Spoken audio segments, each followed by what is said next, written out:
I asked my YouTube community what type they wanted me to make a video on next, and ISFPs, you guys won most of the votes. And I understand why, because there's a way that you guys approach life that the INTJs absolutely admire. As with all my videos, this is just me talking off my dome and expressing my appreciation for ISFPs, because I do have very close ISFPs in my life, and I want to express my gratitude to you. I personally know why the ISFP and INTJ relationship works and why it works so well. As with all my videos, I'm going to start off with my own anecdotal stories, my experience with the ISFPs to give it a more human aspect. And at the end of the video, I'm going to explain it more in depth using cognitive functions. One of my closest lady friends, who I've known for close to 20 years now, is an ISFP. And we've gone on a lot of trips together, even on a solo trip. I guess it's not a solo trip if we went together, to South America for the 2016 Olympics. She said something to me in high school that I'll never forget. We were hanging out one day and she told me that there's this sadness to me in the way that I approach life or the way that I speak.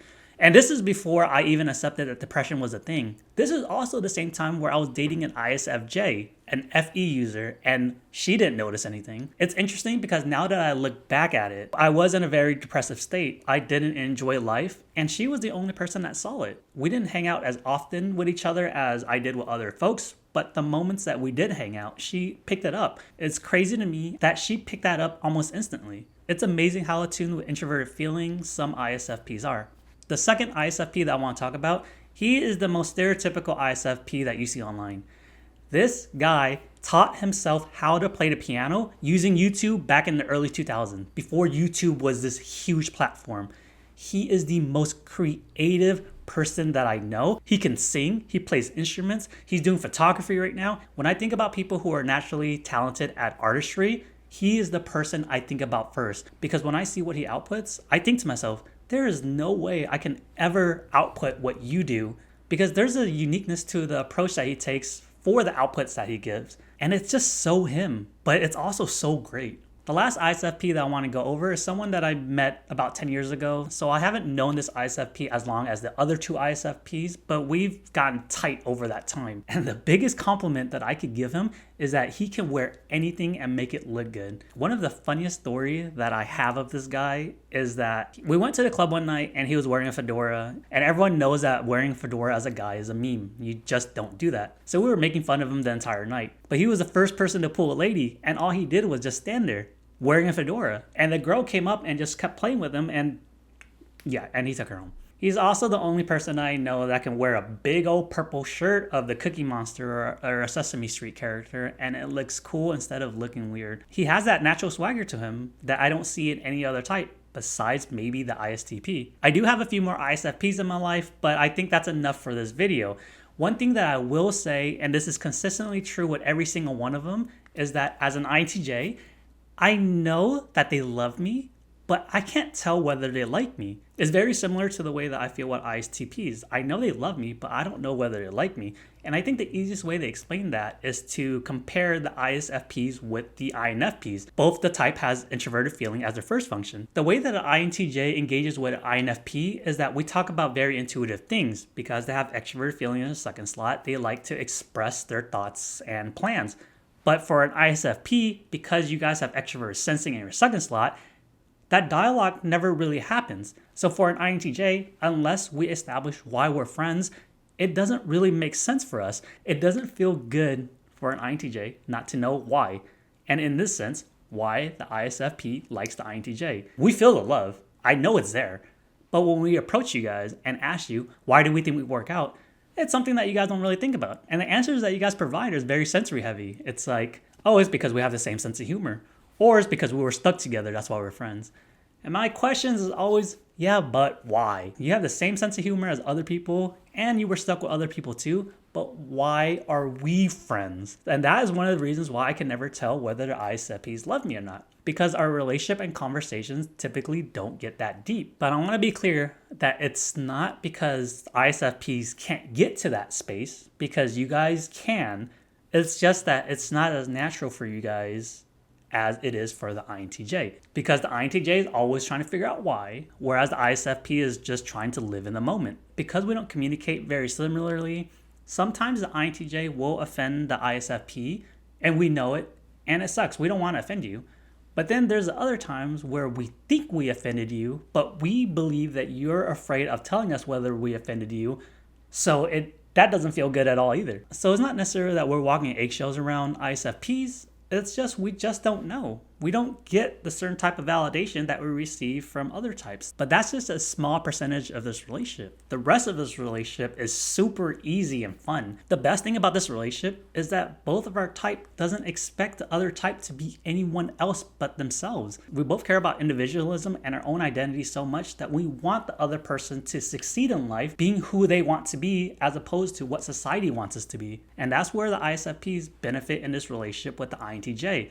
Because us INTJs, we're willing to go to bat for anyone that we care about. So in situations where the ISFP doesn't want to say anything, but their feelings are being hurt, the INTJ will sweep in and defend them like no other. The opposite does happen as well. We're INTJs, we don't really understand our feelings too much. So there are times where our feelings are hurt, but we're not aware of it at that moment. And the ISFP will speak up to defend the INTJ. So that's how we defend each other. Another benefit of this relationship is that it's super easy.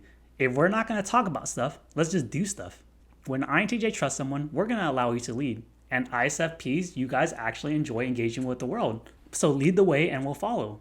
Or if you guys have an idea of something that you want to do, just tell the INTJ and the INTJ will plan it out and make sure that we actually engage with it. The ISFP and INTJs have the same cognitive functions, but just in different orders. The cognitive function for ISFPs are introverted feeling, extroverted sensing, introverted intuition, and extroverted thinking. Whereas for the INTJ, we have introverted intuition, extroverted thinking, introverted feeling, and extroverted sensing. The easiest way to explain this dynamic is that we can see why and how the other person is approaching life, but we'll never fully understand it. Let's start off talking about introverted intuition. Introverted intuition is the dominant function for the INTJ. That's where we live and breathe. Introverted intuition makes a lot of plans. We think about the future a lot. For the ISFPs, introverted intuition is your third slot. So it's like a teenager. It's never gonna be fully mastered, but you're also not the worst at it. So the typical conversation between the two is as follows. If the INTJ is using NI, the ISFP can follow to a certain extent. They understand where we're trying to get to, but everything else is kind of unclear. That's why when an INTJ talks to an ISFP, the ISFP tend to have a lot more questions than anyone else. But the questions are valid, and it's very different from, let's say, an NE user or an FE user, because there are certain types that will question us because they don't think it will work. The ISFP will question us because they are missing details, but most of the time they believe that it will work. So when an ISFP asks questions, it's not that they don't believe in you, it's just you're not explaining yourself concise enough for a person who doesn't have introverted intuition as their dominant slot. They're just missing information. Now on the opposite end, when the ISFP is leading a conversation, they're leading with introverted feeling, and introverted feeling is your identity, your value system. It's pretty much what you use to gauge whether what you're doing is right or wrong in life. Introverted feeling is the teenager for an INTJ. So when we engage with each other, the INTJ is the one that has a lot of questions because there's a certain depth to the way that introverted feeling deals with their issues, problems, happiness, or whatever, that the INTJ is kind of just missing information, which our second cognitive function helps explain. The second cognitive function for an ISFP is extroverted sensing. So when an ISFP is complaining about something, their lens is how they feel about it or the values about it, but they talk about the issue in a very sensory heavy way. They talk about what happened. They talk about what the results were. They talk about the scenario. They talk about things that are in reality.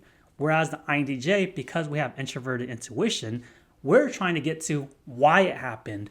What happened to cause the sensory to happen? So we're looking at the same scenario, but through two different lenses. The ISFP is talking about what actually happened, whereas the INTJ is talking about why it happened. And both of those are very important because if you don't know why it happened, how can you prevent it from happening again? And if you don't know what happened, what are you trying to fix? Something that I do want to emphasize when it comes down to our cognitive function is that the dominant function for an ISFP is the third function for an INTJ, and the first function for an INTJ is the third function for an ISFP. One type is better at using that cognitive function than the other person. So there's a lot of admiration when we engage with each other. It's comforting to have them take the lead. To an INTJ, it's very comforting to be around ISFP because they help us understand what we're feeling in that moment and to kind of understand the grandiose scheme of why we're feeling that way. And for the ISFP, it's very comforting to be around INTJ because we'll take care of all the planning and also deep dive into a situation to make sure that that issue doesn't happen again. Because our third function is something that we do start engaging with when we become an adult, but it's something that we'll never fully master. So we're technically outsourcing it to someone else, but it's someone that we trust. The last cognitive function for an ISFP is extroverted thinking, and the last cognitive function for an INTJ is extroverted sensing.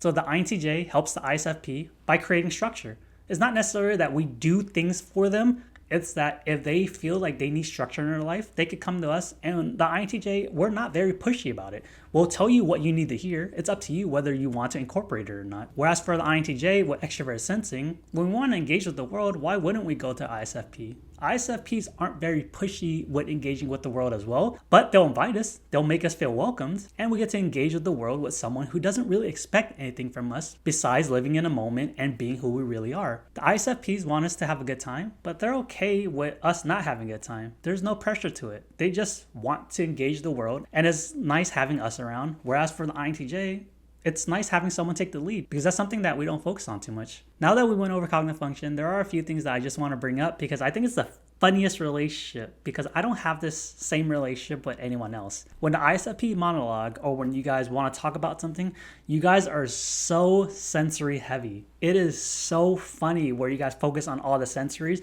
And here I am just thinking to myself while you're talking, does the ISFP know why that happened? Does the ISFP know that they can make sure that doesn't happen again? Is the ISFP just complaining because they want to complain or they actually want this fixed? And then when the INTJ talks to the ISFP, you guys have this blank stare like, I lost you guys a few sentences ago and I'm still talking. And when I ask you whether you're following, you guys will just say yes.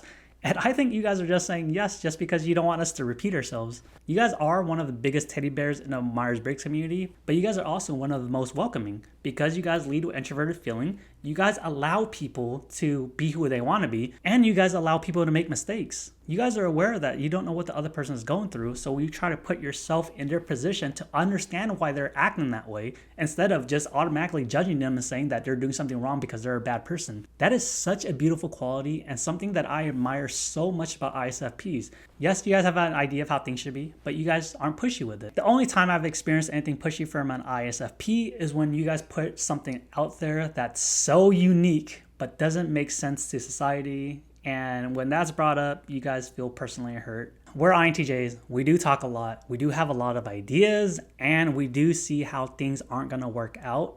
But when an INTJ starts appreciating the ISFP and start believing in the way that you're approaching life, we're going to be one of your biggest fans. And the opposite is also true as well. When the ISFP actually sees the heart and soul of an INTJ, and you guys are one of our biggest cheerleaders, and that's something that I will never take for granted. ISFPs, you guys are some of the most welcoming and understanding people in the world. Please don't ever change because the world does need you. INTJs love you for that. Thank you. And that's all from my video, folks. Don't forget to leave a like, comment, and subscribe if you like this video. Again, I'm just freestyling, so I'm sure I missed a lot of points, but that's how I feel about ISFPs. Let me know what you think below if I missed anything.